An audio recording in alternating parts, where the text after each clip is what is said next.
Programa Fora da Curva, jornalismo, crítica e diversidade. Olá, ouvintes das rádios universitárias 99.9 FM e 820 AM. São 11 horas da manhã e começa agora o Fora da Curva, o programa que fala o que a maioria cala.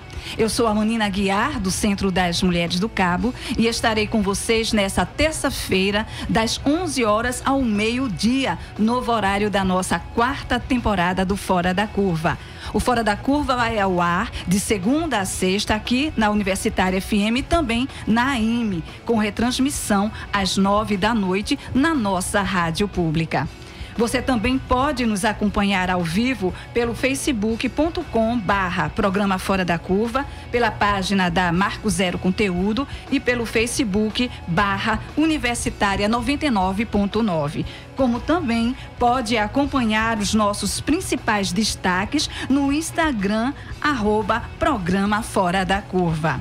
Participe e divulgue o nosso programa nas suas redes sociais. As urnas do Norte e do Nordeste foram decisivas para reeleger a então candidata do PT, Dilma Rousseff, nas últimas eleições presidenciais de 2014. Dilma abriu vantagem sobre o seu concorrente em todos os estados do Nordeste e em 4 dos 7 da região Norte no segundo turno. No Maranhão, Piauí, Ceará, Pernambuco e Bahia, o número de votos da candidata ultrapassou a 70%. Depois que o resultado foi divulgado, eleitores de outras regiões do país, inconformados com o resultado das urnas, atacaram a população nordestina. Entre críticas e disseminação de ódio, o Brasil mostrou-se uma nação dividida politicamente e um país intolerante com a decisão democrática do seu próprio povo. As publicações na internet culpavam as regiões Norte e Nordeste de serem atrasadas, ignorantes e compostas por pobres sem escolaridade. Em resposta aos ataques, os nordestinos entraram nas redes sociais e levantaram a hashtag Sou do Nordeste mesmo e com orgulho. A frase ficou no topo dos trending topics no Brasil. Em 2018, o Nordeste conta com mais de 39.200.000 eleitores. O índice representa quase 26% de todos os votos do país. A região é a segunda maior em número de eleitores e pode decidir mais uma vez as próximas disputas eleitorais. Por isso, o Fora da Curva quer saber qual a influência do Nordeste nas eleições de 2018. Para responder esta e outras questões, nosso programa conta com a participação do cientista político Túlio Velho Barreto, pesquisador da Fundagem. Bom dia, professor Túlio. Bom dia, Maninha. Obrigado pelo convite. É um prazer estar aqui novamente com vocês. Com a jornalista e escritora Fabiana Moraes, ela que também é professora do curso de Comunicação Social da Universidade Federal de Pernambuco, campus Caruaru. Bom dia, Fabiana, bem-vinda também, viu? Obrigada, Manina, obrigada pelo convite. Também conosco o jornalista Vinícius Sobreira, do Brasil de Fato. Vinícius, seja bem-vindo. Obrigado, Manina. Bom dia, bancada forte aqui. E a gente compõe e termina essa apresentação com o nosso companheiro das terças-feiras, da Marco Zero Conteúdo, jornalista Sérgio Miguel. Bom dia, Sérgio. Bom dia, é sempre um prazer estar aqui. E aí, a gente inicia logo o programa perguntando para vocês. Qual é a influência do Nordeste nessas eleições? Túlio. Bom, eu acho que a gente tem que pensar dois aspectos, né? Um com relação ao peso no número de eleitores, o peso absoluto, o peso relativo, e pensar a questão do ponto de vista político, né? Então, são essas duas questões que eu acho que a gente tem que observar. Do ponto de vista do quantitativo do eleitorado, Quer dizer, eu tendo a achar que essa é uma premissa falsa, né? Assim, achar que o Nordeste decide a eleição. Quem decide a eleição é o conjunto dos eleitores e das eleitoras do país, né? Compondo as diversas regiões. Se eu fosse apontar uma região para ter um peso decisivo na eleição, seria a região Sudeste, né? Porque a região Sudeste corresponde a em torno de 43% do eleitorado brasileiro, enquanto que a região Nordeste, 26%. Nem somando a região Nordeste com a região Norte, a gente alcança esse percentual, teria em torno de 34% dos eleitores do país, quer dizer, bem menos do que os 43% do Sudeste. Então, é uma premissa falsa, né? A única eleição de todas disputada pelo PT, pelo PSDB, nessa polarização que vem ocorrendo desde 94, a única eleição em que o Nordeste teve um peso, né, significativo e, vamos dizer, representou, né, esse peso representou algo mais decisivo no contexto das eleições, foi a última eleição presidencial, que Dilma Rousseff ganhou. Realmente ali teve um peso. Mas é bom lembrar que o maior colégio eleitoral brasileiro é Minas Gerais. E Minas Gerais é o estado de Aécio Neves, que foi adversário de Dilma Rousseff. E Aécio Neves não conseguiu ganhar em Minas Gerais. Então, a gente pode inverter a lógica.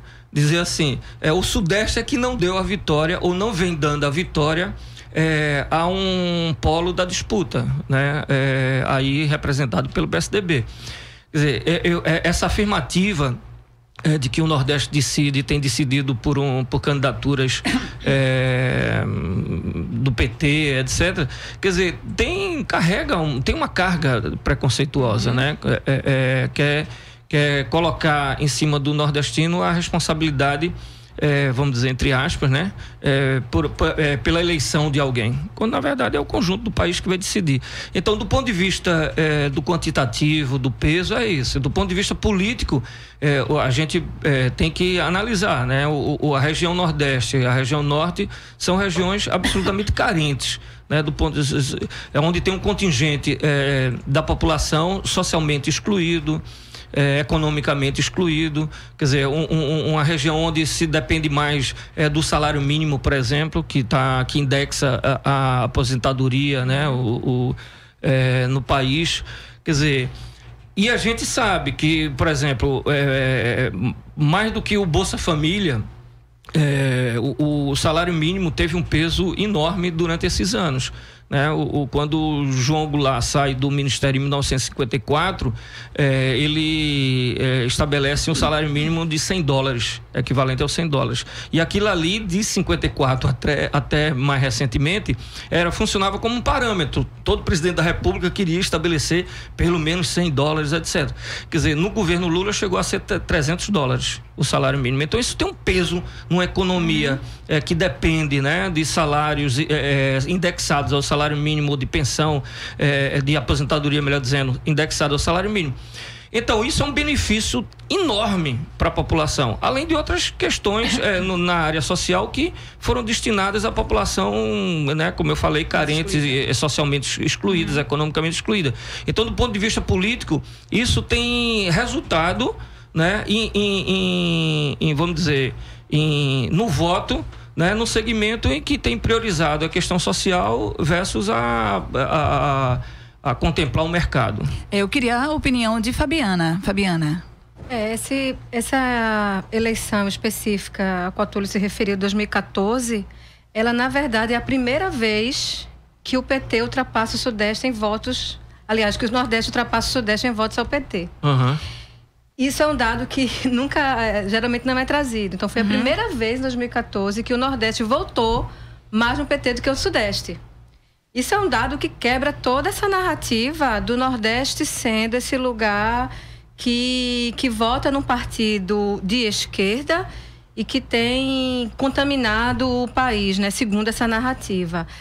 Uma questão que está muito impregnada aí, para mim que fica muito claro, é uma associação preconceituosa, como Túlio falou, inclusive, em relação a um Estado que tem historicamente o maior traço de pobreza do país, né? Sim. Então, uma associação, a correlação rápida entre a pobreza e o voto. Domingo, o ex-presidente Fernando Henrique Cardoso deu entrevista para a Folha de São Paulo, na qual ele reitera essa ideia da pobreza, logo da irracionalidade dos votantes locais, né, nordestinos, falando que Lula quer um padre Cícero, uma espécie de padre Cícero. O que significa dizer isso? Significa que o voto daqui é um voto que não está calcado num aspecto da racionalidade, né? Porque a gente vota num ser mítico, num ser ao qual a gente tem uma devoção, a gente é devoto. Significa dizer, então, que o voto da racionalidade é o voto do Sudeste.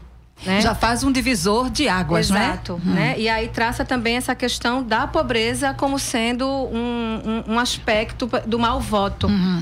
E uma questão que eu acho que é importante estabelecer, eu escrevi há pouco tempo sobre isso e acho que é uma questão que tem que ficar muito clara, é que quem vota no PSDB ou vota no PR ou vota, enfim, no seu partido de escolha, esse voto ele é determinado por uma questão pragmática. Por que tipo de benefício você vai obter a partir desse voto? O voto da pobreza não é menos pragmático. Como o Túlio acaba de falar, se eu tenho a possibilidade de manter um governo que me dá os $300 e eu ganhava 100, eu vou manter o governo em $300. É óbvio. Claro, Isso é absolutamente pragmático. Mas me choca que um ex-presidente, que foi presidente do país 2 vezes, conheça tão pouco essa realidade, entenda tão pouco disso, né? E reitere isso, né? Uma semana antes dessa afirmação, tinha saído uma matéria que foi publicada, acho que no Globo, e republicada em outros jornais, falando que o Nordeste era um curral eleitoral hoje. Então, assim, é o padre Cícero ou é a manada. Uma manada, né? Em todos os aspectos, a irracionalidade é uma questão que impregna o voto do nordestino. Tá bem, só aproveitando que você falou essa coisa de Fernando Henrique Cardoso, se você for pegar os mapas eleitorais, assim, de 98, quando ele foi eleito no primeiro turno, ele ganhou em todos os estados do Nordeste, salvo engano, acho que ele só não ganhou no Ceará, com percentuais muito próximo. E na época, eu lembro, eu já trabalhava até em jornal, porque o Plano Real beneficiou as pessoas e as pessoas estavam votando por causa disso. Então, naquela época, o discurso, o próprio Fernando Henrique argumentava de outra forma. Ele não achava que era alguma coisa mística ou alguma coisa que todo o Nordeste vota em peso na candidatura dele, né? Então, depende de que forma você se posiciona e dentro da realidade que você está vivendo, né? Naquela época era um voto racional, né? Deixa eu ser depois, né? Eu queria saber de Vinícius também, para a gente zerar aqui a nossa bancada, pelo menos nessa opinião. Você acredita que o Nordeste tem possibilidade de mudar esse quadro do Brasil? Eu acredito que sim, apesar de percentualmente, como o Túlio já trouxe, o Nordeste corresponder aí a 1/4 do eleitorado brasileiro. Eu acho que o que incomoda os partidos da direita é justamente o abismo da intenção de voto que o PT tem aqui no Nordeste, em comparação ao que a direita tem em alguns estados do Sudeste. Normalmente, a direita vence na maior parte dos estados do Sudeste, né? O PSDB, hegemonicamente, esse ano pode ser Bolsonaro, mas não é uma diferença tão grande. Só para pegar o exemplo, os números do Datafolha, no Piauí, a candidatura do PT tem 65% das intenções de voto. No Nordeste, o estado que tem menor intenção de voto para o PT, de acordo com o Datafolha, são os estados do Rio Grande do Norte e Alagoas, em que Lula tem 53%. E nesses estados, a soma de Bolsonaro com Alckmin não chega a 20%. Então, é um abismo muito grande e que isso sim é que acaba decidindo, eu acredito. E aí, quando eu estava resgatando um pouco essas pesquisas, ontem achei um dado curioso que em Santa Catarina é o estado em que Lula tem o menor intenção de voto em relação aos outros estados. Lula tem 20%. E 20% já é acima da média nacional do segundo colocado, que é Bolsonaro. Gente, então, por que essa região tão diversa que é geograficamente, culturalmente, que é o Nordeste, vem sendo sistematicamente atacada, principalmente quando chega esse período de eleição. Fabiana? Manina, eu acredito que apesar desse aspecto heterogêneo da região, no imaginário brasileiro, a região é homogênea ainda, né? A gente responde por uma espécie de molde quase único no país, assim, que eu acho que vem começando a mudar. Eu acho que, nesse sentido, o próprio equipamento midiático ajuda a quebrar certo tipo de representação, né? Que esse próprio equipamento midiático construiu também. Sim.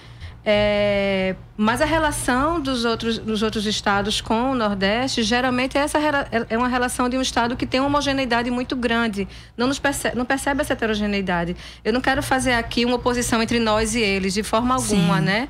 Eu acho que esse nós e eles é o que vem empobrecendo a discussão política, social do país.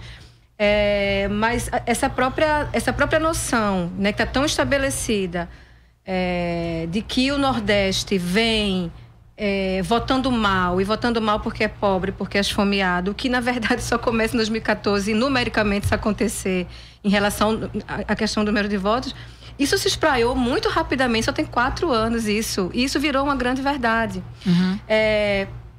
Quando eu escrevi há pouco tempo a respeito disso, uma pessoa respondeu, né, na chamada via... No imaginário nacional, o Nordeste segue sendo como a terra que vota com o estômago. E uma pessoa respondeu dizendo, não, vocês não votam com o estômago, vocês votam com o aparelho excretor. Nossa. E falando isso, assim, isso acompanhado por muita gente. E aí algumas pessoas tentando diminuir o tom ofensivo, dizendo, não, mas veja, é porque é uma população... A população nordestina é uma população pobre, a população nordestina é uma população X e Y. Então, essa ideia, imagino que seja por conta dessa divisão, desse binarismo entre esquerda, direita, pobres e ricos, que está muito assentada. Então, nesse sentido, essa região se torna ainda mais homogênea, porque ela precisa caber nessa lógica, né? Uma região heterogênea não vai caber nessa lógica binária que hoje está pautando a discussão eleitoral. Túlio, você queria fazer um comentário também sobre isso? Eu acho que Fabiana tocou numa questão fundamental, até na outra fala dela, né? Quando se referiu a Fernando Henrique Cardoso, mas que a gente traz para esse tema aí. Porque, enfim, Fernando Henrique Cardoso é um cientista social, né? Embora ele tenha se referido à obra dele como, vamos esquecer, né? O que eu escrevi, etc. Mas, enfim, quando os agentes do mercado, né? Os chamados agentes do mercado, eles votam em peso numa candidatura que representa os seus interesses, evidentemente que isso é uma decisão racional, né? Não está sendo movido pela emoção. Quando alguém que mora numa região onde teve a criação de uma universidade, a possibilidade de acesso à universidade através de programas do governo federal, teve a criação de escola técnica, teve incentivo à agricultura familiar, enfim, teve o Bolsa Família, o salário mínimo, né, tendo o peso que teve nessas regiões. Tânia Bacelar, inclusive, chama muita atenção disso na fala dela, né? A iluminação também, né? Na área rural, as cisternas. Quer dizer, aí a pessoa decide o seu voto porque teve atendido necessidades básicas. Quer dizer, que são necessidades que vão além das necessidades dos agentes do mercado. Porque o agente do mercado é enriquecimento, né? Enriquecer mais do que já tem. O outro tem atendido condições básicas de subsistência, né? Ou possibilidade de ascensão social através de escola técnica, do ensino, da universidade, etc. Quer dizer, então são votos absolutamente racionais, que são decididos a partir do atendimento daquelas suas necessidades ou dos seus desejos, né? Porque, enfim, quando a gente tem as necessidades atendidas, aí a gente já pensa nos desejos, né? Algo mais do que as necessidades. Então, são todas decisões racionais. O discurso, né? A narrativa que se cria em torno dessa coisa do Nordeste e tal, vem com um preconceito enorme, né? E essa ideia de que o Nordeste é uma coisa só. né? Mais do que isso, né? Se a gente pensa assim, o nordestino no Rio de Janeiro é o Paraíba, né? Em São Paulo é o baiano. Isso resulta dos processos migratórios que a gente teve na primeira metade do século passado, no período de industrialização do Sudeste. Então, aí se vê como se fosse uma coisa só. Que a gente brasileiro tem esse vício em relação à África, por exemplo. Quando a gente se reporta à África, a gente fala a África como se fosse uma coisa só, quando cada país daquele representa um monte de diferenças internas em termos de linguagem, de cultura, etc.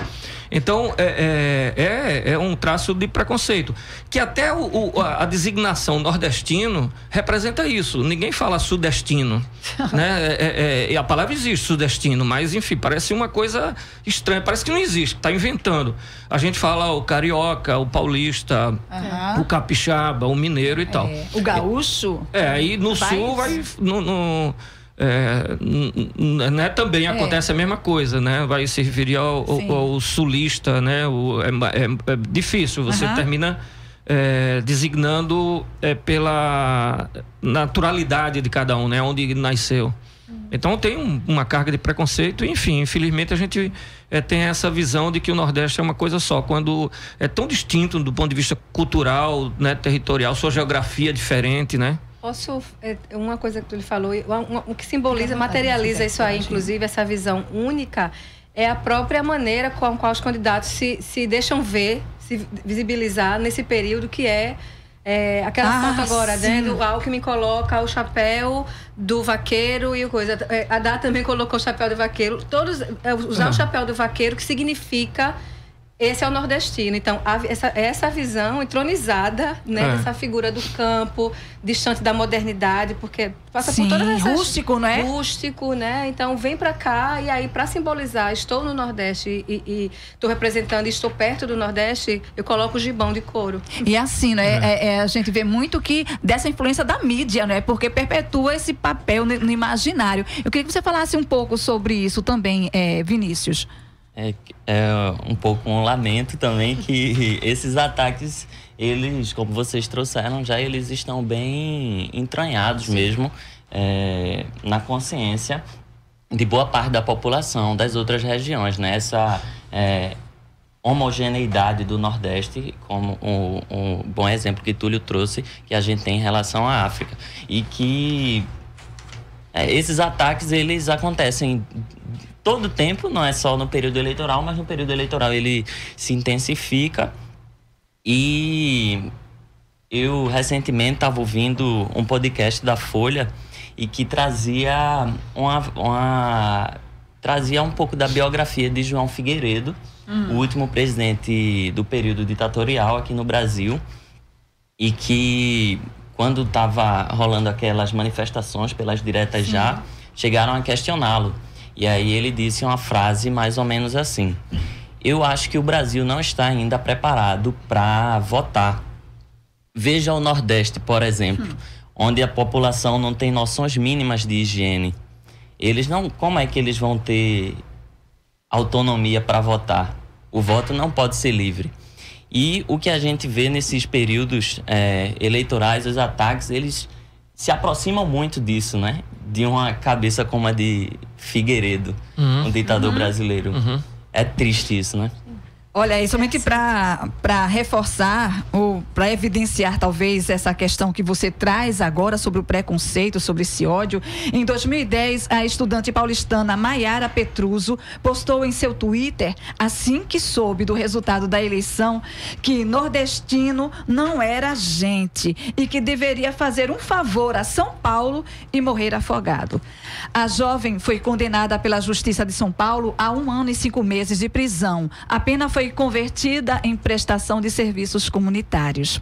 Já em 2014, a Ordem dos Advogados do Brasil, OAB, repudiou a atitude agressiva nas redes após as eleições e recomendou aos ofendidos que entrassem com representações no Ministério Público Federal. O órgão defendeu que os posts racistas e radicais partiam de grupos minoritários que mereciam o repúdio da população brasileira e que essas publicações leis são contrárias ao conceito de uma sociedade justa, solidária e fraterna. Vinícius, então, por que esses discursos de ódio, preconceito e crítica contra a população do Nordeste são tão frequentes? Acho que vai muito da formação, né, cultural, formação da identidade nacional também, que acabou se concentrando no eixo sul-sudeste, o pensamento mesmo do desenvolvimento brasileiro sempre foi muito construído ali pelo Sudeste, com o pensamento de que o Sudeste iria puxar o Brasil para ser um país desenvolvido e que o Nordeste sempre viria a reboque. O Nordeste é uma região empobrecida e que é melhor a gente nem olhar para isso, nem é o flagelo do Brasil e que ninguém se voltou também para tentar compreender essa região e principalmente para superar essas desigualdades que a gente vive aqui, não só em relação às regiões, a outras regiões do Brasil, em relação ao investimento público, como em relação até ao próprio Nordeste, né? A diferença de tratamento que o poder público deu historicamente para a região sertão, agreste e o litoral. E a gente, quando observa, e eu queria me reportar a Fabiana, né, dentro desse processo todo, né, de ajuda que ele fala, de construção de país, foi o povo nordestino que ajudou a construir vários estados desse país, justamente para sair da negação de direitos que muitos políticos reservavam e perpetuavam.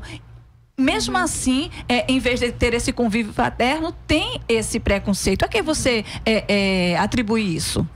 O que é preciso fazer? Manina, eu fico me questionando se esse convívio foi de fato fraterno, sabe? Se, na verdade, tem uma importância muito grande esse Twitter histórico de Maiara Petruzzo. Sim.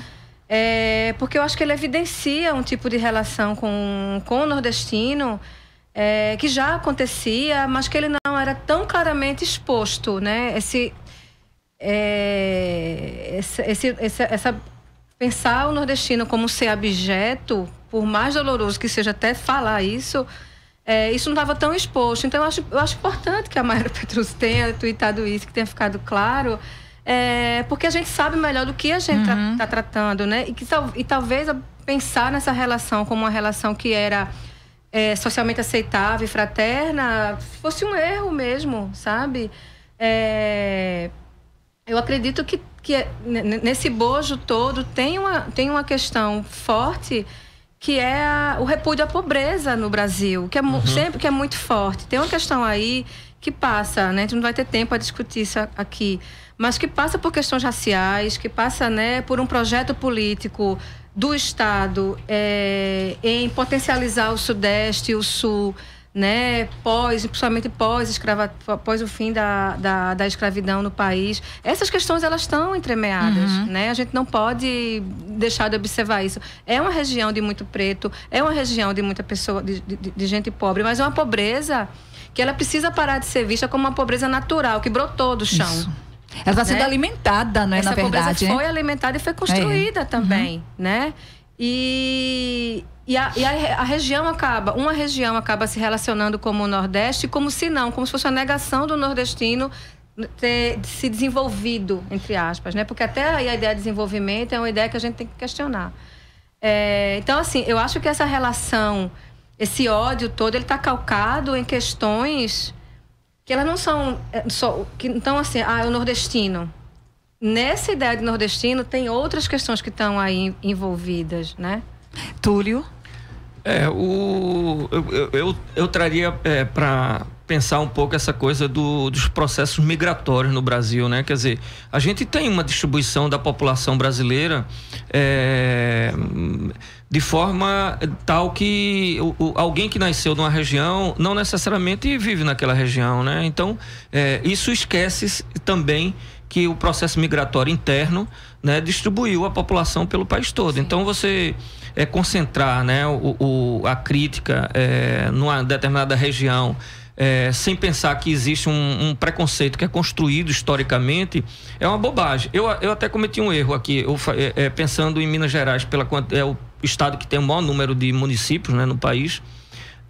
Talvez a Bahia seja o segundo, mas enfim, o estado que tem o maior peso eleitoral é São Paulo, né? E não Minas Gerais. Eu tinha dito Minas Gerais.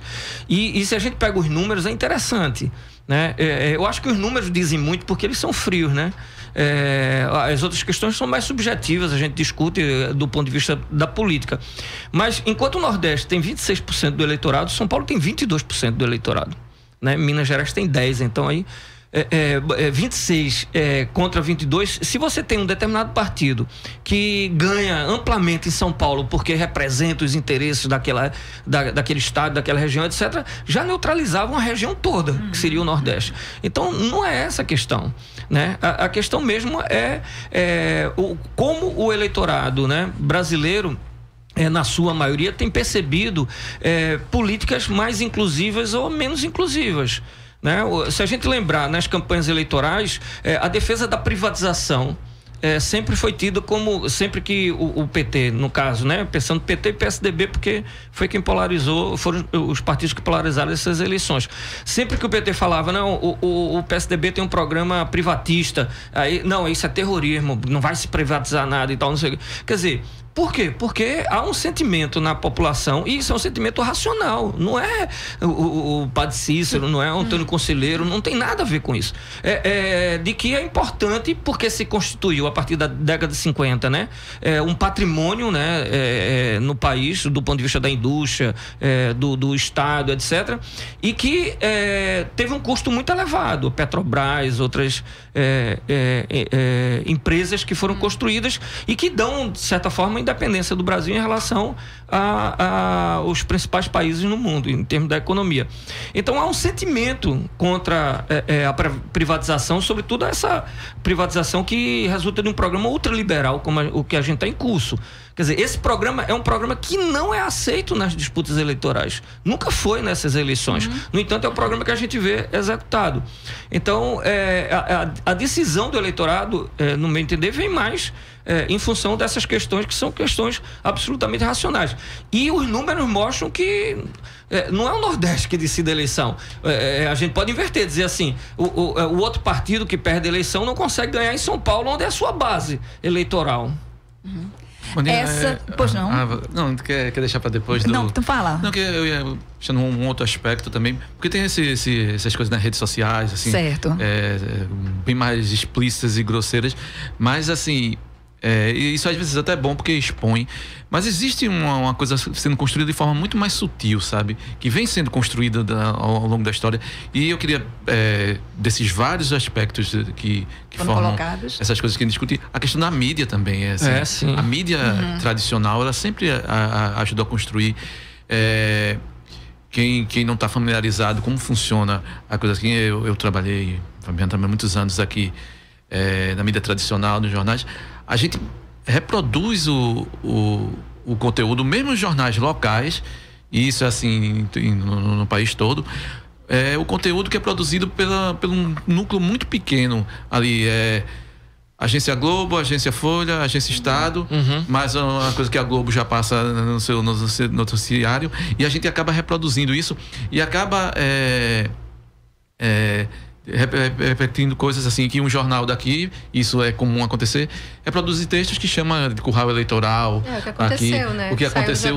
A gente acaba na nossa própria mídia tradicional aqui reproduzindo essas coisas. Então isso é uma construção, mas tem coisas muito sutis ali, porque passa por distribuição de riqueza, então quando você tem um projeto que você vai construir uma refinaria no Nordeste, e não em São Paulo, e não no Rio, você começa a ter as páginas de economia questionar por que está construindo ali, aquilo não é viável do ponto de vista econômico, por que isso, por que aquilo. Tem pessoal capacitado. Não tem pessoal capacitado. Então essa discussão, às vezes, ela não tem tão explícita, ela está ali naquele... E a gente reproduz essas matérias aqui, a gente reproduz essas conversas assim na mesa do bar. Eu já fui para várias coisas de mesa do bar de gente aqui do Nordeste mesmo dizendo que não tinha, que foi um erro de Lula, não foi técnica a escolha da refinaria ser aqui. Eu não estou nem entrando no mérito, eu particularmente não sou nem muito fã dessa linha de desenvolvimento que foi escolhida para essa área aqui. Mas é um discurso como se fosse técnico, a decisão da refinaria, como colocar a refinaria em qualquer outro, que aqui foi uma decisão política, como colocar em qualquer outro lugar não é uma decisão política, como você escolher qual região, você foi eleito para você implantar um plano de governo para você tomar decisões. Você escolher qual região vai se desenvolver, isso não fosse uma decisão política e isso não fosse uma decisão, de certo ponto, legítima, já que você foi respaldado pelos votos, pela população. Então, essa discussão, que eu acho que é a mais perigosa, não são nessas explícitas que estão nas redes sociais, essas mais sutis que a mídia ajuda a reproduzir. Sabe? Tem um fundo ideológico, né, Sérgio? Bom, essas discussões você acompanha aqui na nossa rádio pública. Programa Fora da Curva. Análise crítica de assuntos do interesse público. Oi, vó, qual é a boa? Tô mandando um áudio pra sua prima explicando como votar. Também tô precisando aprender. Então agora vou mandar pra você. Oi, meu netinho lindo. Nestas eleições, o primeiro voto é para deputado federal. Tecle os 4 dígitos e aperte confirma. Aí, deputado estadual ou distrital, 5 dígitos e confirma. Depois, senadores, 3 dígitos e confirma. Faça 2 vezes, vamos eleger 2 candidatos. Governador, são 2 dígitos e confirma. E presidente também são 2 dígitos e confirma. A votação é das 8 às 17 horas. O primeiro turno é dia 7 de outubro e o segundo dia 28 de outubro. Não se esqueça de levar um documento oficial com foto e seu título de eleitor. Ou só o e-título no celular se você tiver biometria. Pronto. Você é a melhor, vó. Calma aí, você não vai embora sem tirar uma selfie comigo. Justiça Eleitoral.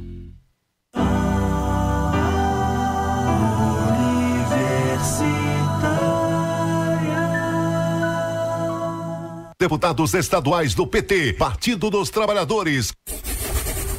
Sou Tereza Leitão, professora aposentada. Atuei no Sindicato da Educação e sou deputada estadual. Na Assembleia Legislativa, luto pela qualidade na educação, pelo direito das mulheres e por oportunidades para a juventude. Meu número é 13613, com Lula e Haddad na luta pela democracia.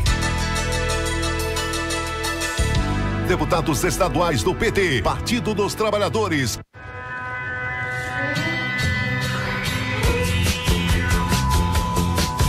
Cultura pop, entrevistas, debates e muita música no programa O Grito FM. A cada semana, um entrevistado da cena pernambucana bate um papo descontraído com os jornalistas da revista O Grito.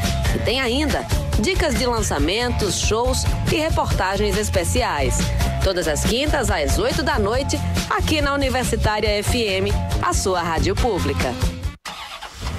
Vamos começar. A 500 metros, vire à direita. À direita não, vire à esquerda. Nem à direita, nem à esquerda. Siga pelo centro. Direita, esquerda, centro. A vida é feita de caminhos e escolhas. E as eleições também. Eleitores que se informam sobre os seus candidatos sabem onde querem chegar. Faça do seu voto consciente o caminho para um Brasil melhor. Eleições 2018. Vem pra urna. Justiça Eleitoral. A justiça da democracia. Ouça agora os deputados federais do PNS. Sou o pastor André Lourenço, candidato a deputado federal. Meu número é 3100, fundador da Casa de Hebron e luto contra as drogas há mais de 20 anos. Sou o pastor Gilvan Costa, das Cruzadas. Cristo é a resposta. Eu tenho um projeto. Vamos construir o Hospital Evangélico Monte Moriá, deputado federal 3122. Sou o doutor Edivaldo. Sempre estive com os que mais precisam. Luto por mais saúde, empregos e segurança. Federal 1990. É do bem. Armando 14. Se ligue no 11, o canal da UFPE, TV Universitária.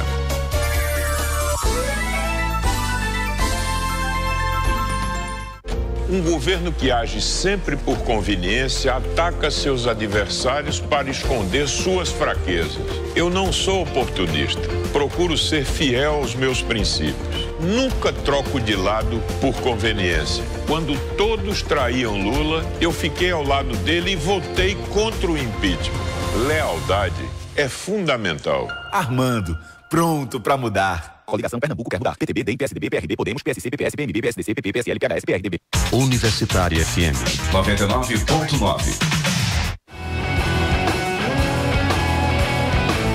Fora da Curva, jornalismo analítico na Rádio Universitária, a nossa rádio pública. E agora a gente abre espaço para o truco da Marco Zero Conteúdo e hoje é sobre uma fala de Armando Monteiro sobre o sistema carcerário. Vamos ouvir. Seu candidato está falando a verdade?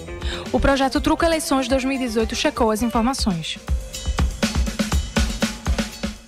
Olá a todos, aqui é Raíssa Ebrahim da Marco Zero Conteúdo. Hoje o Truco traz para o Fora da Curva a checagem de uma declaração de Armando Monteiro sobre a situação dos presídios em Pernambuco. Durante o debate da Rádio Jornal, o candidato do PTB criticou a superlotação carcerária, mas deu uma exagerada ao arredondar os dados. Ao todo, o Estado tem hoje 28.243 presos, e não 30 mil, como citou Armando. Eles disputam espaço em 84 estabelecimentos prisionais, que juntos comportariam menos de 10 mil pessoas. A metodologia do truco adota uma margem de arredondamento de até 5% de variação percentual. Como o dado citado por Armando ultrapassou essa margem, o selo atribuído a ele foi exagerado. Isso não significa, claro, que o problema é menos grave. Na verdade, Pernambuco tem hoje o maior déficit percentual de vagas prisionais do Brasil, segundo o Sistema Geopresídios do Conselho Nacional de Justiça, o CNJ, que foi a fonte usada por Armando. Isso é um déficit de aproximadamente 201%. Em números absolutos, significa que faltam hoje quase 20 mil vagas no sistema prisional de Pernambuco. Para vocês terem uma ideia da gravidade da situação, o segundo pior resultado é de Roraima, com um déficit de aproximadamente 134%. O candidato Armando Monteiro discordou da escolha do selo exagerado. A equipe do candidato não concordou com o critério metodológico do arredondamento do truco, mas frisou que acha importante o mecanismo de checagem de dados e acredita que esse é um dos caminhos para o aperfeiçoamento do processo eleitoral. Para saber mais, acesse o site marcozero.org. Lá você confere todas as checagens feitas em Pernambuco até agora. Truco Eleições 2018. Projeto de checagem da Agência Pública e da Marco Zero Conteúdo em parceria com o programa Fora da Curva.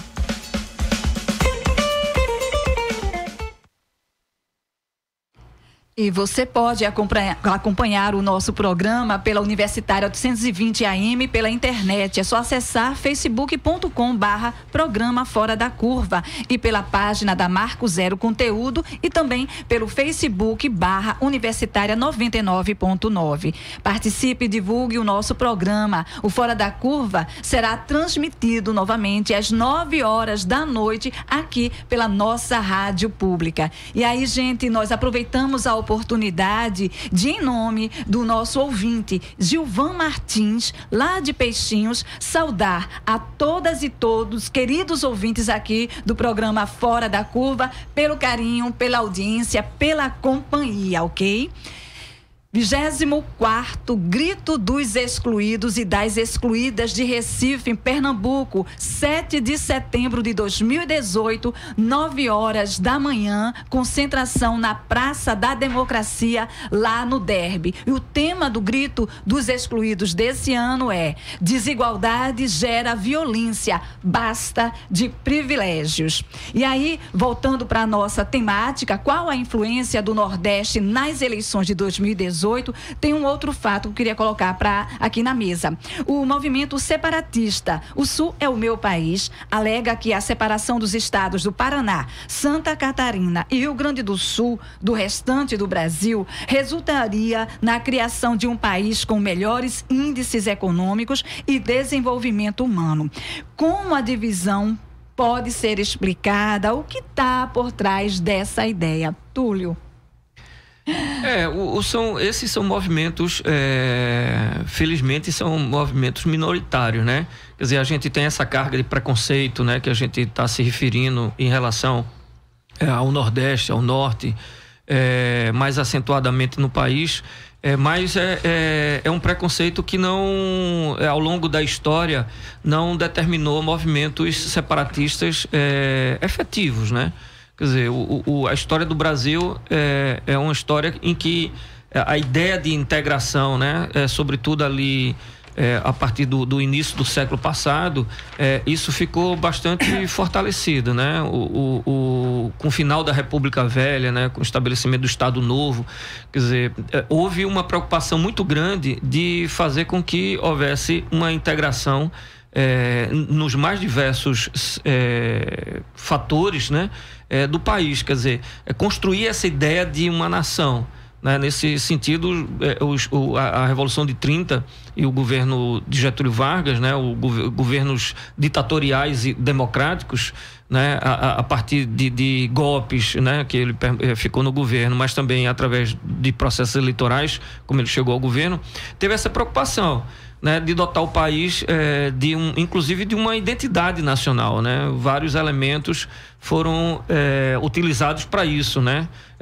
Até elementos que não necessariamente representam o país como um todo, né? O visto de fora, o país o Brasil é o país do samba, e não necessariamente o samba representa a cultura no país, né? Se a gente pensa no Amazonas, o samba é mais forte, em Pernambuco, no Rio Grande do Sul, quer dizer, não é, mas enfim, o samba terminou tendo essa característica em função, um traço da nossa identidade, né? A partir da capital federal, que era o Rio de Janeiro, embora o samba tenha origem na Bahia, né?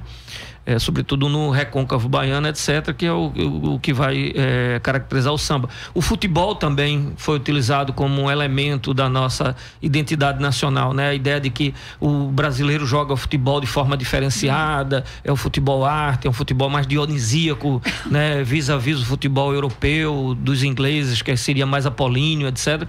Quer dizer, esses foram elementos da cultura que foram trazidos para que desse uma ideia de um país com uma certa identidade, né? Para o bem e para o mal, né? Foi isso que foi construído. Além da indústria nacional, né? Da CSN, a Companhia Siderúrgica Nacional, a Petrobras e outras grandes empresas que foram sendo construídas. Quer dizer, felizmente, movimentos como esse, né? Que coloca essa ideia de separar o sul do Brasil, etc., são minoritários, né? Não tem respaldo. Mesmo na região, né? Não tem como a gente olha, por exemplo, a Espanha e vê que ali sim tem os Países Baixos, tem a Catalunha e tal, as diversas tentativas de se estabelecer independência ou autonomia. Quer dizer, no Brasil sequer a ideia de autonomia foi colocada de forma efetiva. Então, se trata de uma bobagem enorme e uma visão muito estreita, né, do que é o país, do que é a nacionalidade, a nossa identidade cultural, nacional, etc. A separação, né, eu acho que o projeto separatista, entre aspas aqui, eu acho que é muito mais sofisticado hoje. Ele quer separar, assim, um corte você de classe, não pode, né? ou não pode, você não pode andar de avião, você não pode entrar nessa loja, você não pode entrar nesse shopping, você não pode escolher seu presidente, você não pode, até vai chegar ao ponto de talvez até de votar, então você não pode sair à noite com a saia curta, você não pode, então é uma separação ali mais, digamos, sofisticada também, entre aspas, não é né? nova, né? Fabiana queria contribuir com... Não, essa questão de movimentos separatistas. Lembro quando eu entrei na universidade, colaram na capa do meu caderno Nordeste Independente. Eu lembro. Lembro disso. Mas eu acho que isso também é uma coisa, por mais clichê que seja dizer isso, mas eu acho que é uma coisa comum das democracias, né? Ontem eu vi uma matéria sobre grupos separatistas que estão ficando mais presentes e, aí é a grande questão, violentos. Na Alemanha, acho que em Dresden, e começaram a ser monitorados pelo governo, porque cada vez mais estão sendo relacionados a ataques a imigrantes, né? E esse processo no mundo hoje é uma grande questão, né? A questão da imigração, inclusive no Brasil com relação aos venezuelanos. Sim.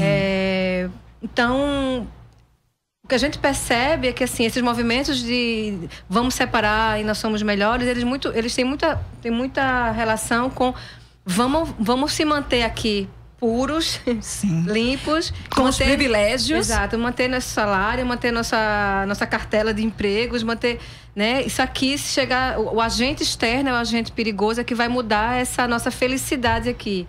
Né? Então, isso não tem nada de novo, isso não é uma questão também que acontece só no sul do país, ou enfim. Acho que é um fenômeno mundial e, né, não tem nada de novidade também nele.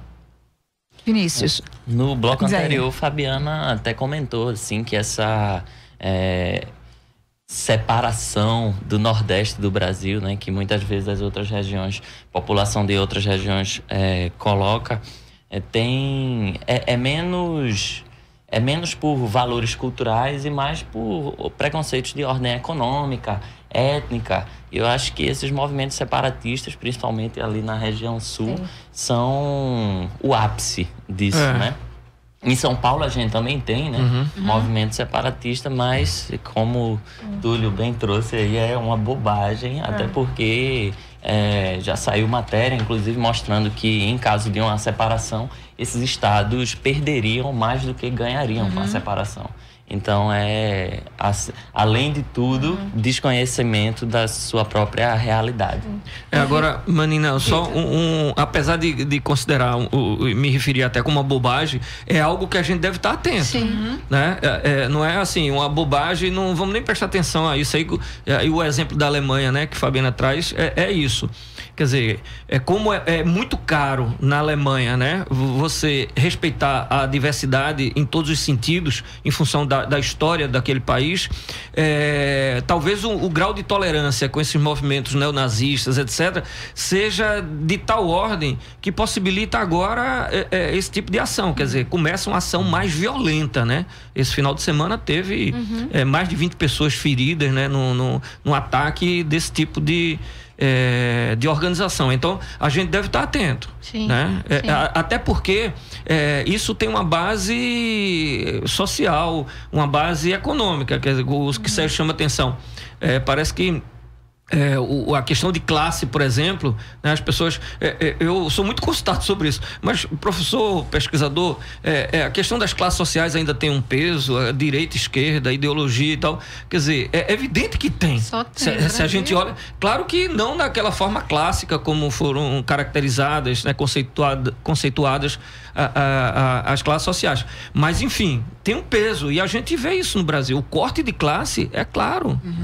E só um comentário, menina, o corte e o preconceito de classe. Essa separação tão calcada na questão da classe social e da cor da pele também, enfim, de gênero também, são vários, ela né? não está desassociada do próprio projeto estatal pós-abolição, né, de trazer imigrantes de determinados lugares, de tentar embranquecer o Brasil até 2012, como o Roquete Pinto falou lá atrás no Congresso. Então, assim, esse movimento separatista é um movimento que ele foi gestado pelo próprio Estado. Assim, a gente não pode...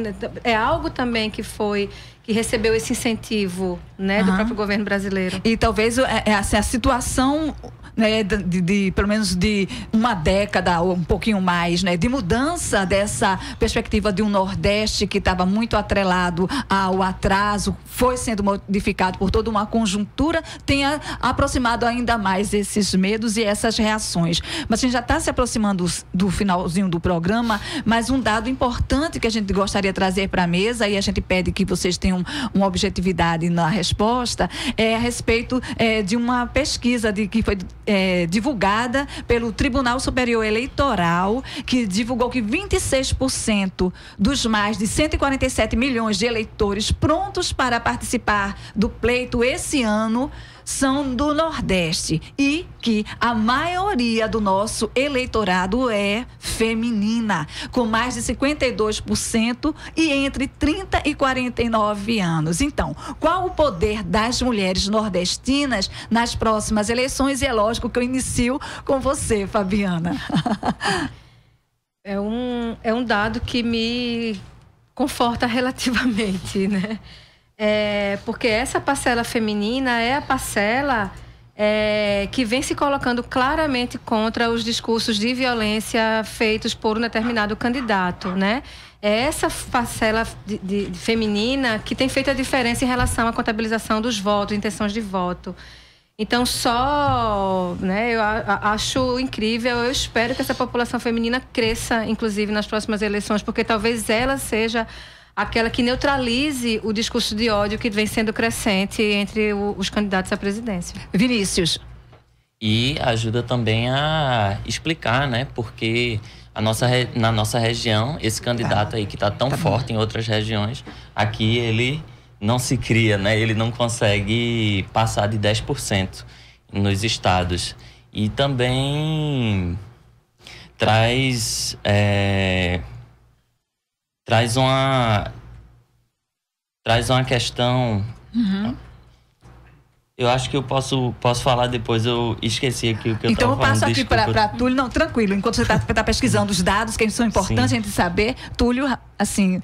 Mas objetivamente... eu me somo à fala de Fabiana. Eu acho que as questões fundamentais ela coloca, e é evidente que há uma subrepresentação, né, gritante, né, com relação à participação das mulheres nos postos de poder, né, seja no executivo, no legislativo, no judiciário é menos, até porque pressupõe um concurso público. Uhum. Então essa questão de gênero termina não tendo uma relevância, mas naqueles que são espaços bem masculinos, machistas, né, que são os partidos, esse tipo de organização, termina apenas tentando atender a legislação que estabelece um percentual mínimo de candidatas. Mas mesmo assim é só para atender a legislação, né? Normalmente coloca-se nomes que não representam exatamente, né, os setores do movimento de mulheres. Então essa subrepresentação existe, é um fato, né?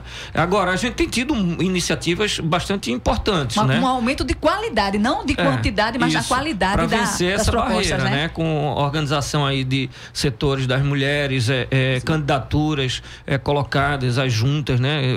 Que é uma novidade nessas eleições, coisa desse tipo, que pode sim minorar essa subrepresentação que é gritante. Muito bem, enquanto a gente passa, né, para Vinícius e dando os dados que ele ficou, né, de dar pra gente, eu já lanço a pergunta para vocês, e ele também, na medida do possível, em uma frase só, tá? O que não pode faltar em uma plataforma política que defenda os interesses do Nordeste. Enquanto vocês pensam, ele finaliza a fala anterior. Era em relação à população... a população feminina é a que tem maior índice também de indecisos ainda, né? E que eu já li também que normalmente é uma população que deixa para decidir o voto mais próximo da eleição. Eu confesso que eu não tenho esse detalhamento de saber a população feminina do Nordeste. Ela já está decidida que vai votar na candidatura do PT, como os percentuais colocam a candidatura aí bem à frente, ou ela ainda está nessa parcela indecisa? Porque se está na parcela indecisa, é um campo ainda em disputa para as demais candidaturas, não é isso? Muito bem, Fabiana. O que é que não pode faltar, né, na candidatura, né, para o Nordeste? Uma coisa que... Túlio. Nossa, tudo começa... Não, então, o que eu penso é que é necessário vencer esse discurso de que há uma desigualdade regional e que essa desigualdade regional é algo natural. Né, que é determinado pelo clima, por esse tipo de coisa. É preciso vencer isso. Manina, eu coloquei lá nos comentários, a Marco Zero está reproduzindo na página da gente do Facebook, e eu coloquei o link do artigo que Fabiana mandou escrever na revista Piauí, Razão não depende de geografia, que eu acho que toca em muitas questões que a gente discutiu aqui, e eu acho que vale a leitura. Muito bem. O que não pode faltar em uma plataforma política que defenda o interesse do Nordeste? Eu acho que no que a gente tocou aqui hoje, não pode faltar uma percepção de que o Nordeste é um local heterogêneo, né? Vinícius. e rapidinho, de ver o Sertão e o Agreste como regiões de desenvolvimento humano também, e dando continuidade e aprofundando essas políticas de agricultura familiar e de convívio com o semiárido. Muito bem, nosso programa vai ficando por aqui. Obrigada a você que acompanhou nessa 1 hora de programação. Teve o programa Fora da Curva de hoje, teve a produção de Henrique Jonatas e Roberto Peixoto e Sérgio Miguel da Marco Zero Conteúdo, na locução Manina Aguiar, na coordenação Ana Veloso, professora do Departamento de Comunicação da UFPE. Nos trabalhos técnicos, Marco Antônio. Amanhã você fica com a apresentação de Paula Reis com o tema As campanhas eleitorais abordam o que realmente interessa ao cidadão. Obrigada pela companhia. O programa Fora da Curva é uma realização do Departamento de Comunicação Social, com o apoio do Departamento de Sociologia e do Núcleo de Rádio e TV Universitárias. Parceria com o Marco Zero Conteúdo, Centro das Mulheres do Cabo, SOS Corpo, Centro Sabiá, Terral Coletivo de Comunicação, Centro de Cultura Luiz Freire. Esse programa fica disponível em nossa página do Facebook e no canal do YouTube. Acompanhe as nossas redes sociais, porque nós também divulgamos por lá muita informação que você não vê por aí. A música tema deste programa foi composta pela banda Diablo Motor. Programa Fora da Curva. A gente fala o que a maioria cala.